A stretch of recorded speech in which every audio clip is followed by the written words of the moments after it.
주님 오심을 기다리는 사람들이라는 제목으로 하나님 말씀 전하도록 하겠습니다. 2022년도에 슬기로운 의사생활이라는 드라마가 반영된 적이 있었습니다. 구구학번 학생들이 이제 의사가 돼서 병원에서 벌어진 일을 다룬 드라마입니다. 이 드라마가 이제 히트가 쳐서 시리즈로 2가 나오고 3이 나오고 그랬다고 합니다. 저는 이 드라마를 보지 않았지만 이 드라마의 인기로 슬기로운 의사생활의 이 제목의 문구에 패러디가 많이 나왔습니다. 교회에서도 이 패러디를 해서 이렇게 문구를 사용하는 걸 봤습니다.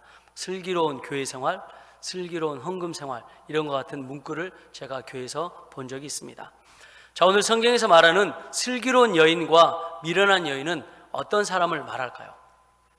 첫 번째 1절부터 4절에 예수님을 기다리고 맞이하는 슬기에 대해서 말씀합니다. 예수님 당시 유대인들의 결혼식은 저녁에 이루어졌습니다. 신랑이 신부의 집으로 와서 종교의식을 행한 뒤에 신부와 함께 신랑의 집으로 가서 결혼잔치를 했어요. 이때 신부의 친구들이 들러리로 신랑을 혼인잔치로 이렇게 인도하는 역할을 감당하죠. 오늘 본문에 신랑은 예수님을 의미하고 열처녀는 모든 믿는 그리스도인들을 의미합니다. 사도 바울은 예수님과 성도의 관계를 영적으로 결혼을 위한 중매로 표현을 합니다. 자, 오늘 2절 말씀에 슬기로운 5 처녀가 나옵니다. 다시 오실 예수님은 슬기로운 사람들만 영접할 수 있음을 비유하죠. 이 슬기라고 하는 단어의 뜻은 사물의 이치를 바르게 분별하고 이를 정확하게 처리할 방도를 생각해내는 재능이다라고 이 한국의 사전에는 기록하고 있습니다. 자, 그러면 오늘 본문에 이 기다리는 슬기의 이 슬기를 헬라어 사전으로 우리가 보면 두 가지의 이 슬기는 뜻이 있습니다. 첫 번째는 수네노트라고 하는 이 단어인데, 이 수네노스라고 하는 이 단어는 이해력 있는 총명한 슬기로운 이런 의미를 갖고 있습니다. 두 번째 프로니모스라고 하는 단어가 있는데 이 단어는 슬기롭게, 현명하게, 민첩하게 이런 뜻이 있습니다. 오늘 본문에서 슬기라고 하는 단어는 프로니모스라고 하는 단어를 씁니다. 이 단어에 맞게 본문을 해석해 보면 슬기로운 처녀는 슬기롭고 현명하며 빠른 민첩함으로 신랑을 맞이할 기름을 준비하는 지혜로운 여인을 말합니다. 1절에 10명의 처녀가 나옵니다. 이 여인들은 지금 등불을 들고 신랑을 맞으러 가는 중입니다. 근데 그 중에 5은 미련하고 5은 슬기로운 사람입니다. 이 슬기롭냐 아니면 미련하냐, 이 기준의 차이가 어디냐면 신랑을 맞이할 기름이 준비되었느냐 그렇지 않느냐의 차이입니다.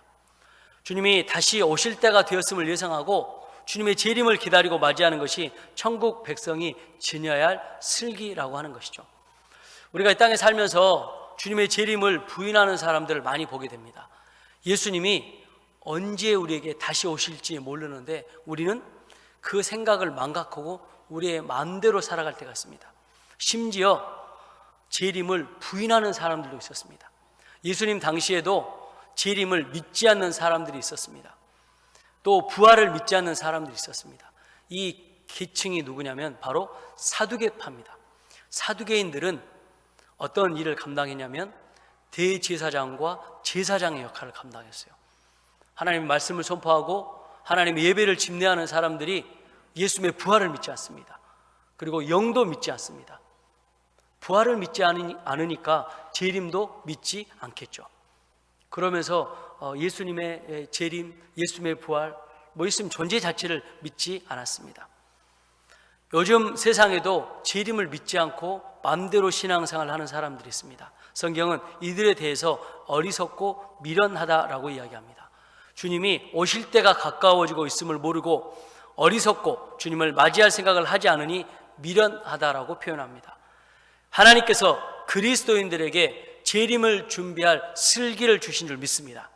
주님께서 다시 오실 그날까지 이 슬기를 놓치지 마시기 바랍니다. 천국은 주님을 기다리다가 기쁨으로 맞이하는 사람들의 것입니다. 자, 오늘 5절과 9절은 그래서 준비해서 맞이하는 슬기에 대해서 기록합니다.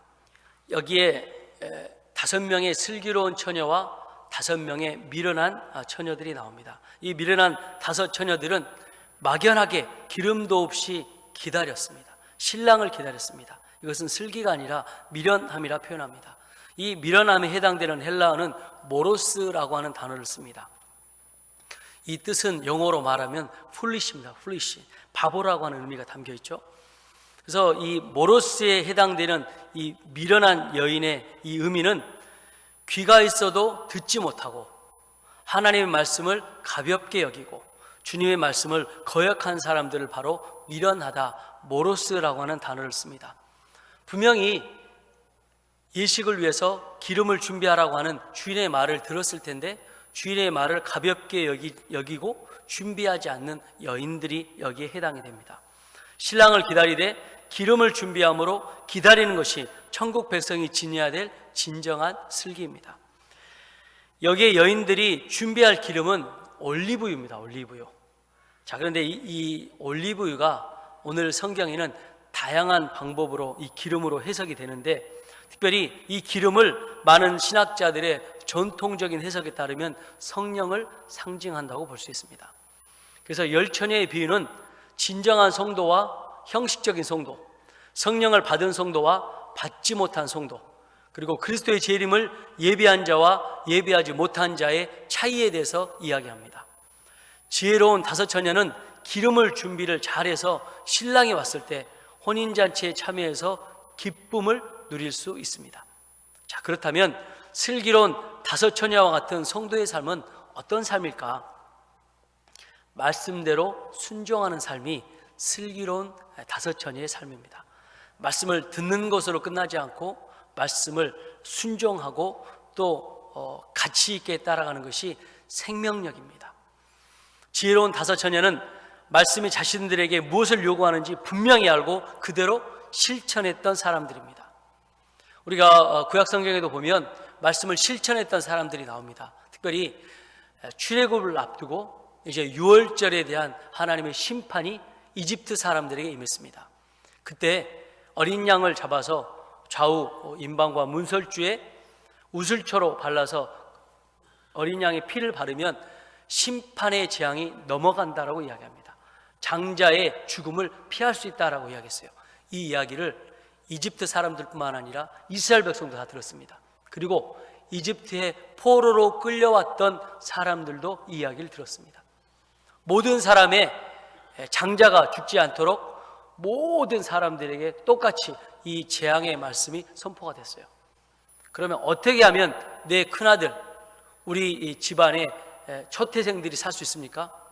어린 양을 잡아서 좌우 문설주 또 임방에 이렇게 피를 바르면 되는 것이죠. 그렇게 순종하는 사람은 패스오버, 유월절이죠, 넘어가다는 뜻입니다. 하나님의 심판이 죄악의 심판이 넘어가는 거예요. 그 집을 넘어가요. 그럼 어떻게 됩니까? 내 아들을 지킬 수 있고 또 우리 집안에서 태어난 초태생의 모든 걸 다 지킬 수 있는 은혜가 주어지는 것입니다. 출애굽할 때 보면요, 이스라엘 백성들만 따라 나온 게 아닙니다. 일부의 이집트 사람들과 또 이집트에 잡혀 있었던 포로들도 같이 따라 나왔어요. 하나님이 살아계신 하나님을 경험했기 때문에 그런 결과가 나오게 되는 것이죠. 근데 순종하지 않는 이집트 사람들은 어떻게 됩니까? 바로 왕부터 시작해서 모든 가축의 초태생까지 처음 태어난 사람과 짐승은 다 죽임을 당했습니다. 말씀을 듣고도 순종하지 않으니까 결국 유월절의 심판을 피할 수 없게 되는 것이죠. 그래서 말씀을 듣는 것 굉장히 중요하지만 말씀을 듣고 순종하는 것이 더 중요함을 우리는 알 수 있습니다. 오늘 기름은 눈에 보이지 않지만 성령 충만한 상태, 믿음으로 내적 성령의 충만한 상태를 말합니다. 하나님께서 이 기름을 저와 여러분에게 준비하라 말씀하셨어요. 그럼 우리 어떻게 준비해야 됩니까? 예수님 믿고 성령의 충만함을 유지하고 예수님께서 언제 다시 오셔도 천국에 갈 수 있는 그 확신 가운데 우리가 서가는 것입니다. 전도 폭발이라고 하는 이 전도에 관련되어 있는 이런 프로그램과 이런 시스템이 있습니다. 그때 이 전도 폭발의 첫 번째 질문이 뭐냐면 당신이 오늘 밤에 죽어도 천국에 갈 확신이 있습니까? 라는 질문이에요. 우리가 오늘 하나님께서 우리를 부르셔도 천국에 갈 확신이 있습니까? 예수님의 재림이 너무 멀리 느껴지면 죽음을 먼저 생각하면 돼요. 우리가 언제 죽을지, 언제 하나님 우리를 부르실지 모른다는 거예요. 그래서 우리가 하나님 앞에 깨어 기도하는 것이 굉장히 중요합니다. 신앙 고백을 하지도 못하고 우리가 죽을 수도 있어요. 그럼 그때는 이미 어떻게 됩니까? 천국에 들어갈 수 없게 되는 거예요. 그래서 우리가 말씀을 듣고 준비해서 기도하는 게 중요합니다. 자, 이 신앙을 가지고 하나님 앞에 설 때 하나님께서 1대1의 하나님으로 만나주시고 성령의 충만함으로 함께할 줄 믿습니다. 자, 그래서 세 번째는 10절부터 13절 늘 깨어서 기다리는 슬기가 필요합니다. 10절에 보면 그 미련한 여인들이 기름을 사러 간 사이에 신랑이 오므로 준비하였던 자들은 함께 혼인잔치에 들어가고 문은 닫혀진다라고 기록합니다. 이것은 당시 밤에 결혼식이 이루어지던 유대인의 습관을 따라서 신랑의 입장과 함께 혼인잔치가 시작이 되면 이제 강도와 도둑을 막기 위해 문을 굳게 닫은 것과 관련된 말씀입니다. 그래서 문제는 한 번 문이 닫히면 다시 열어주지 않는다는 거예요. 이건 지금 열 처녀의 비유에 대해서 이야기합니다. 천국 복음에 대한 비유에 대해서 이야기하고 있는 것이죠. 그래서 기름을 준비하지 않았다가 신랑이 온다고 하는 소식을 들은 뒤에야 뒤늦게 기름을 사러 갔던 미련한 5 처녀는 문밖 어두운 곳에서 울며 후회할 수밖에 없습니다. 자, 그러면 오늘 이 사실이 오늘 우리에게 가르쳐준 교훈이 무엇일까요? 바로 구원은 기회가 있다는 거예요. 모든 사람이 이 구원의 복음을 들을 수 있는 기회가 있다는 것입니다. 그럼 반대로 이 기회를 놓치는 사람이 있을 수 있다는 겁니다. 하나님께서 모든 사람이 구원에 이르기를 원하고 모든 사람에게 구원의 기회를 주시지만 무작정으로 구원의 문을 열어놓으시는 건 아니라는 거예요. 하나님의 정하신 때가 되면 구원의 문은 닫히게 됩니다. 그리고 그때가 지나면 아무리 구원의 문을 열어달라고 강구해도 더 이상 구원의 문은 열리지 않습니다. 11절에 보면 주여 주여 우리에게 열어주소서, 이 미련한 여인들이 계속 소리를 지릅니다. 애원을 합니다. 그러나 주님께 돌아오는 대답은 12절에 내가 너희를 알지 못하노라 라는 대답뿐이었습니다. 무서운 심판의 메시지죠. 마치 노아 홍수 당시에 사람들이 회개할 120년의 시간을 줍니다. 그리고 구원의 방주를 산에 짓습니다. 모든 사람들이 구원의 방주를 보고 홍수의 때를 기억하며 회개하라라고 하나님께서 그렇게 상징적으로 보여주셨습니다. 근데 세상 사람들은 어떻게 이야기합니까? 노아를 가리켜 미쳤다라고 이야기했습니다. 배를 만들려면 바닷가에 만들어야지 왜 산에 만드냐? 미쳤다라고 120년 동안 조롱합니다. 그런데 이제 홍수가 시작이 되고 하나님께서 그 문을 닫습니다. 노아가 닫은 게 아니에요. 하나님께서 닫으셨어요. 이제 물이 차오르기 시작합니다. 이렇게 오는 건 비가 40주야 밤낮으로 왔지만 땅에서도 물이 터지는 거예요. 땅에서도 물이 터지는 거예요. 여러분, 우리가 그 쓰나미를 봤잖아요. 일본의 쓰나미. 거기 영상을 보시면요, 순식간에 밑에서 물이 올라옵니다. 이렇게 쫙 위로 올라와요. 비로 내리는 게 아니라 밑에서부터 물이 올라옵니다. 그러면서 갑자기 물이 차올라서 이 건물들을 다 쓸어버리는 걸 보게 되죠. 그렇게 되면서 40주야를 비가 오고 밑에서는 샘이 터지고, 이제 밑에서 샘이 터진다고 하는 건 물이 더러워져서 생선도 살 수 없게 되는 거예요. 물고기도 살 수 없게 되는 그런 상황을 이야기합니다. 그때 급하게 방주의 문을 막 두드렸을 거예요. 살려달라고, 살려달라고. 가장 높은 산에 있으니까 사람들이 뛰어 올라가서 살려달라고 막 두드렸을 겁니다. 그런데 한 번 닫힌 문은 또 열려지지가 않는 것입니다. 제가 방금 말씀드렸듯이 우리가 이 땅에 사는 동안에만 예수님을 믿고 천국에 갈 수 있는 기회가 주어집니다. 우리뿐만 아니라 우리의 가족들과 우리의 일가 친척들과 우리의 이웃들에게도 그 기회는 사는 날 동에만 주어지는 것이에요. 또 조금 더 우리가 재림을 생각하면 예수님께서 그날과 그 시 언제 알지 모르게 도적같이 우리에게 오신다고 말씀하셨어요. 예수님이 다시 오시면 그때는 우리의 죽음과 상관없이 하나님 믿는 사람은 천국으로 들림받고 믿지 않는 사람들은 심판을 받게 됩니다. 이것이 오늘 예수님께서 우리에게 준비하라라고 말씀하신 슬기인 것입니다. 분명한 건 살아있는 동안에만 복음의 기회가 주어집니다. 그리고 여기에 있는 여인들이 이렇게 이야기하죠. 이 기름을, 미련한 여인이 슬기로운 여인들에게 이 기름을 좀 나누어 달라고 이야기해요. 나누어 달라고. 그러니까 안 된다고 이야기해요. 왜 그렇습니까? 이걸 좀 영적으로 해석해 보면 신앙이라고 하는 건 하나님과 나와의 1대1의 관계예요. 아버지가 목회자고 아버지가 장로님이고 또 어머니가 권사님이라고 해서 그 신앙을 자녀들이 그대로 가는 게 아니에요. 어머니의 신앙으로, 아버지의 신앙으로 천국 가는 게 아닙니다. 1대1의 관계로 들어가게 되는 거죠. 성경은 분명하게 이야기합니다. 예수님을 구원자 주님으로 영접하는 사람만 하나님의 자녀가 되는 권세를 주었다고 그랬습니다. 그래서 기름을 나눠주고 싶어도 나눠줄 수 없는 거예요. 신앙은 나눠줄 수 없는 거예요. 물론 신앙은 계승될 수 있도록 우리가 권면하고 가르칠 필요가 있습니다. 내 신앙은요, 내 신앙 때문에 내 자녀가 천국 가는 게 절대 아닙니다. 그래서 나눠주지 못하는 것입니다. 자, 그래서 우리가 가족과 친구들, 우리 자녀손들에게 복음을 전하는 것입니다. 교회로 인도하는 것입니다. 자, 13절 마지막으로 주님은 깨어있으라, 너희는 그날과 그때를 알지 못하느니라 라고 말씀합니다. 이것이 늘 깨어서 천국을 준비하는 슬기로운 자의 모습입니다. 누구나 천국을 향한 소망을 잠시 품을 수 있습니다. 여러분, 안 믿는 사람들에게 물어보세요. 천국 가고 싶으세요? 지옥 가고 싶으세요? 그러면 왜 나한테 지옥 가냐고, 이런 재수없는 소리 하냐고 이야기합니다. 안 믿는 사람도 천국 가고 싶어 합니다. 천국은 모든 사람들이 다 가고 싶어요. 그런데 이 천국을 잠시 소망할 수는 있지만 지속적으로 하나님 나라 가는 그날까지 믿음으로 지키며 살아가는 것은 쉽지 않습니다. 이거에는 믿음의 인내가 필요합니다. 그리고 주님이 오셨을 때 바로 맞이할 수 있도록 영적으로 늘 깨어있는 상태에서 세속적인 일을 끊어내는 그 일이 중요합니다. 그래서 천국은 한쪽은 세상으로, 한쪽은 교회로 양다리를 거치고 있는 사람들에게 결코 천국은 주어지지 않는 거예요. 여러분, 복음은요 너무나 분명합니다.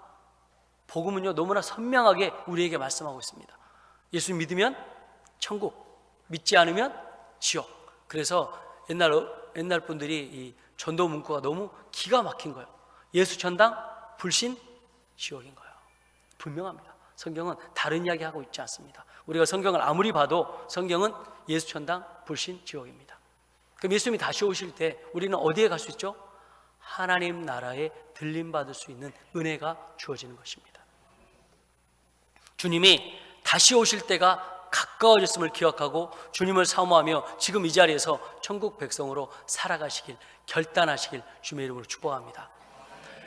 사이비와 이단들은 재림의 때에만 관심이 많아요. 예수님이 언제 오는지에만 관심이 많아요. 그런데 건강한 그리스도인은요, 예수님이 다시 오실 때를 기억하고 재림을 준비하는 것입니다. 신앙으로, 믿음으로 준비하는 거예요. 그래서 사이비 이단들과 우리는 완전히 다르죠. 그래서 늘 깨어있는 성도가 되어야 되고 슬기로운 성도가 되어야 합니다. 천국은 오늘 말씀에 슬기로운 사람들이 가는 나라다 분명하게 이야기합니다. 주님께서 다시 오실 때 성령의 기름을 준비하고 영적으로 깨어있어서 주님과 함께 천국 잔치에 참여할 수 있으시길 주님의 이름으로 축복합니다. 그리고 주님이 다시 오실 때 사랑하는 요성의 가족들, 슬기로운 다섯 처녀처럼 예수님을, 신랑 되신 예수님을 믿음으로 맞이하고 또 우리가 신부가 되어서 영원히 천국에서 저와 여러분 영생 복락을 누리시길 주님의 이름으로 축원합니다. 기도하겠습니다.